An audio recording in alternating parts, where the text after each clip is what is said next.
Okay, Stephanie, listen to me. And I am going to do this in somewhat of an order. So on your handout, I want you to go to page 48, and I'll do a few here, and then 49, and then 54, and then 55. Okay? So I'll just randomly select a few from page 48. And I am going to start with, let's say, number 9. Okay, simple ones. It says 9 plus m, okay, and it says that m equals 1.5. So what are you to do? Well, you're supposed to replace the variable with your value that you're given. So you get 9 plus 1.5, and this one doesn't take too much, equals 10.5.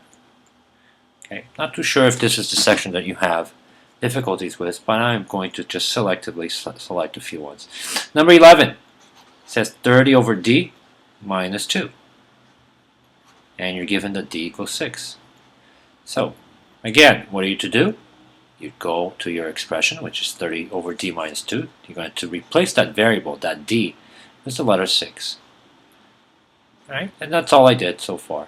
Now I get to evaluate this little expression. 30 over 6 minus 2, you obviously have to figure out this part. 30 over 6 is just simply 5, because that's 30 divided by 6.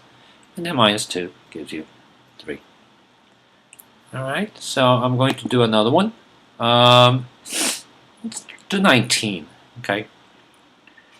3x plus 4y. And you have that x equals 4, y equals 5. And you have to substitute. So 3, and instead of the x, you're going to put a 4, but you can't just leave the 4 like this, otherwise that's going to look like 34. It actually means 3 times 4.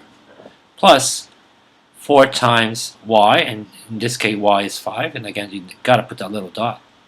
Otherwise you're going to forget it's multiplying, you're going to end up with 45. So now you do order of operations. Multiplication comes first, so you do 3 times 4, which is 12, plus 4 times 5, which is 20.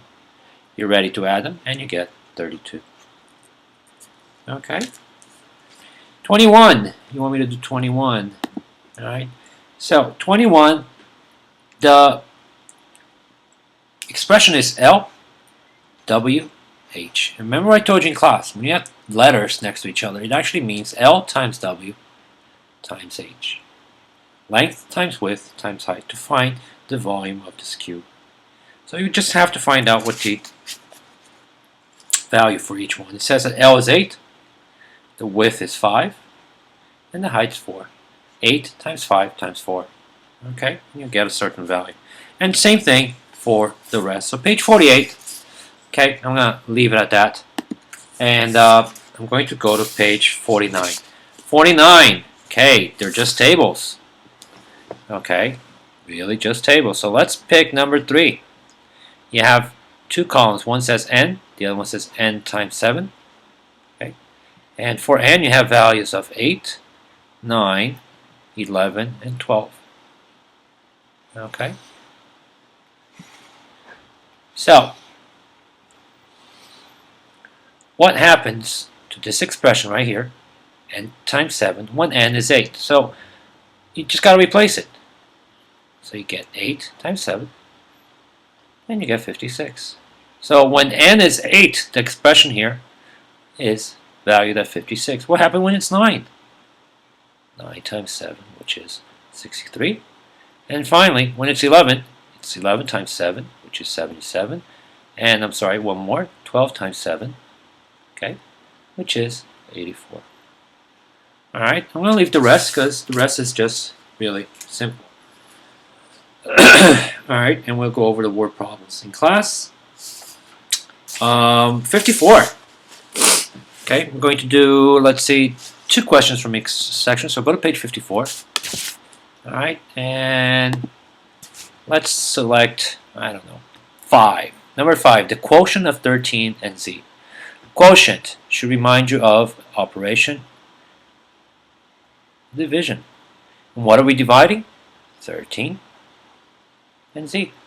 The quotient of 13 and z means this, 13 divided by z, or better yet, the way that I want you to write it, 13 over z. Okay? Let's do another one. 6. C added to 45. Listen, you know what? Sometimes it might be, and I'll write this actually. C added to 45. And you might want to do it like that. C in math is just C. Added means what operation? Addition. And 45 is just 45. So C added to 45 literally means C plus 45. And that's all you have to do. So you do the same thing for the other ones. So let's do one more. 7. H less than 30. H less than 30. Now, H is H. Less than means what in math? Well, it has to be subtraction. And 30 is just 30. So you get H minus 30. But remember I told you in class today about the word less than, the words less than. When that happens, you have to do a little switcheroo here. 30 is going to go to the front, and the H is going to go to the back. And your final translation becomes 30 minus H. Okay? Let's say number 10. Let's just pick 42S. Okay? You're supposed to create a verbal sentence, and actually a sentence.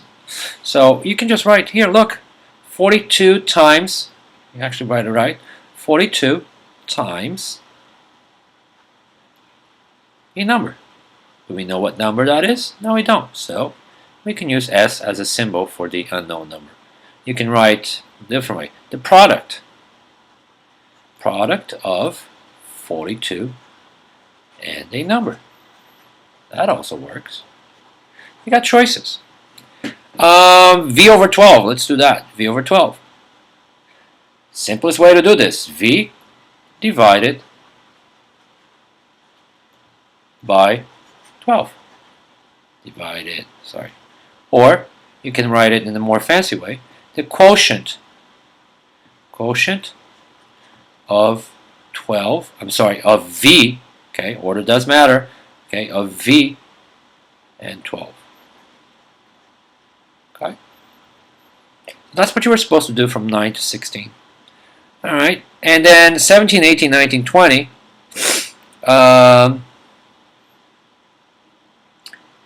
it's just reading and trying to, create an expression. Let's take 18, okay? I'm not going to do all of them, but I want you to try and see what you get. So 18, the town of Rayburn received 6 more inches than the town of Greenville. So here's Greenville, Rayburn, and here's Greenville, yeah. So Rayburn got 6 more inches, plus 6. So if Greenville here had 10 inches, Rayburn would get plus 6, which is 16. So whatever this town got, this town over here got 6 more.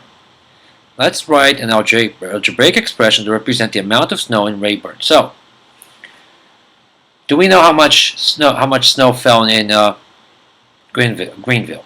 Yes or no? We don't. But snow fell, so let's call that S for snow. A certain amount of snow fell in the city of Greenville. Why am I talking like this? A certain amount of snow fell in Greenville. Question is, how much snow fell in Rayburn? Well, we know that whatever fell in Greenville, which is S, okay, it's a number we don't know, whether it's 10 inches, 20 inches, so a certain amount fell in there. So whatever it fell there, you add 6, and you're going to get what this town got in inches, because it's always 6 more. So if Greenville got 100 inches, which is a lot, it never happens, Rayburn got 106. Okay, that's it. So here's your expression. All right, and then finally, page 55.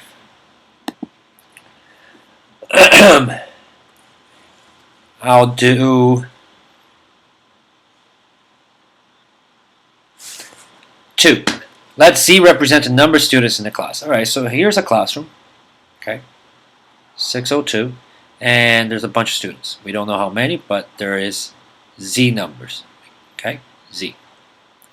And we want to put them in equal groups. Well, you know what? Let's use numbers. You know what? If you don't like the problem, imagine a number. So let's say 602 has 30 students. And you want to put the students in groups of 3. In 3 equal groups, I'm sorry. So if you have 30 kids and you want to put them in group 1, group 2, group 3, 3 equal groups, how many people would go into there? Well, what's the operation here? You're going to take the 30 that you have and you're going to divide it into 3. That's your operation. But guess what? Problem is, we don't know how many kids in 602. The original question says Z represents the number of students. So Z can be, I don't know, 30, 25, 28, 32. So it could be a variety. It could be a lot of numbers. Okay, so, and you want to break that class into 3 groups. What's the operation that you're going to do? It's the same thing that you would do with numbers, except it's a letter. You would take the number of kids in the class, which is Z, and you would divide it by 3. There's your expression for number 2. Okay? And then 3 to 28 is the same thing that we did not too long ago, a page before. Okay, so let's pick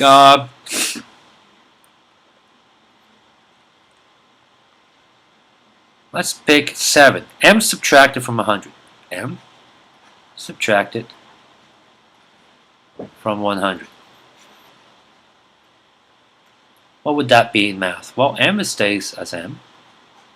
Subtract obviously means subtraction. And 100 is 100.